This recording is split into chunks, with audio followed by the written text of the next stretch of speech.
Peace and love, peace and love. Today we are making an all-natural fruit juice with our electric juicer. We have some limes, some lemons, ginger, cantaloupe, strawberries, a little bit of apple juice, and pineapple juice. You want to make sure you peel the citrus, peel the limes, and peel the oranges, peel the ginger, and then we chop everything up before we add it to our juicer. This is 2 limes, 2 lemons, and 1 whole cantaloupe, and 1 cluster, if you will, of ginger. You can measure this how you would like. It doesn't matter how much you use of everything. You just want to get a good amount of each fruit for a good juice.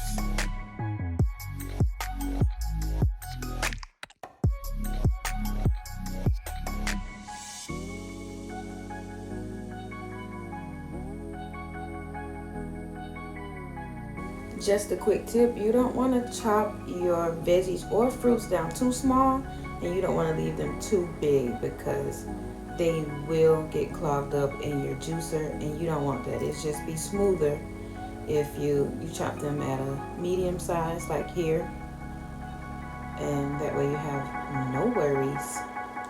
Here's my juicer. It's a small juicer, but it gets the job done, definitely.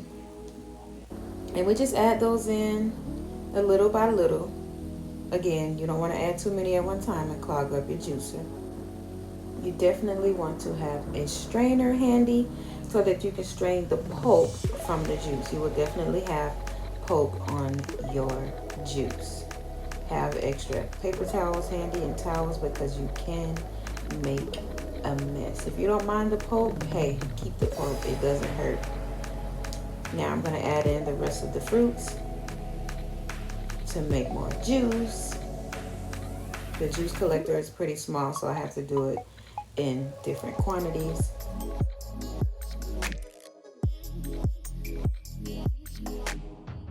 Give that a good mix with a spoon, a long handle spoon. I'm going to taste that and see how it tastes. Try it out. I'm adding here pineapple juice and apple juice. I had it on hand, so I was like, hey, I might as well just make a big juice with some of the fruits that I already have in the fridge. Why not? Sometimes I make more fruit juice out of just fruits, but of course you have to have way more fruits to make a juice. You see, that didn't make a lot of juice, so I added other natural juices to it, and that's what it looks like. So now I'm adding the strawberries. This was a last minute additive. I was like, you know what? I kind of want to change the color of the juice just because. And I don't want to freeze my strawberries, and I don't want to leave them in the fridge too long. So I'm going to juice them and add them to this juice. And it added a nice hue to the juice as well as a different taste. Definitely a different flavor. You can definitely taste the strawberry. And I really, really like it. This is my first time making this combination, but me and my partner actually love this juice. I'm gonna pour that up and taste it, and it tastes so good. Look at the color. It definitely looks more like cantaloupe, just like cantaloupe. But guess what? You can taste every single fruit in this juice. So now let's show you what I do with the leftover fruits. All of the fruit that gets backed up in the back of the juicer, I do not throw this in the trash. I save it. I put it on a cookie sheet because I am going to dehydrate this. I'm going to bake it on a low, warm temperature until it gets nice and toasty.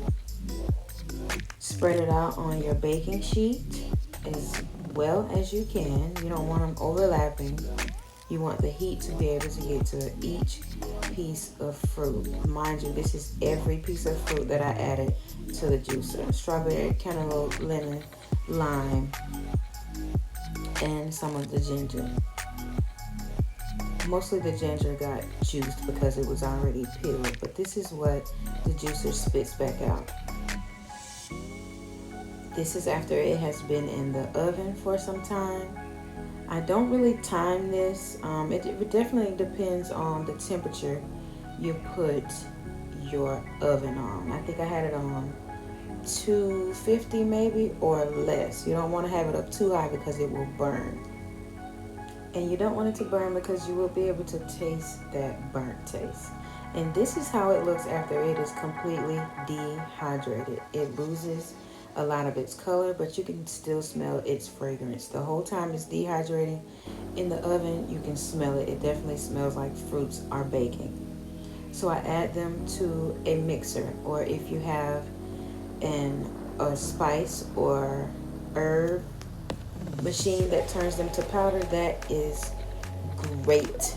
That would be perfect. It will powder this mixture all the way down. So you want to know what it's used for. You can use this as a tea. You can steep this as tea in the mornings. I like to add them to some of my body butters or body scrubs, as well as you can add them into your smoothies with fresh fruits. I like to add it in a jar with a lid and keep them in the fridge for freshness. Thanks so much for watching.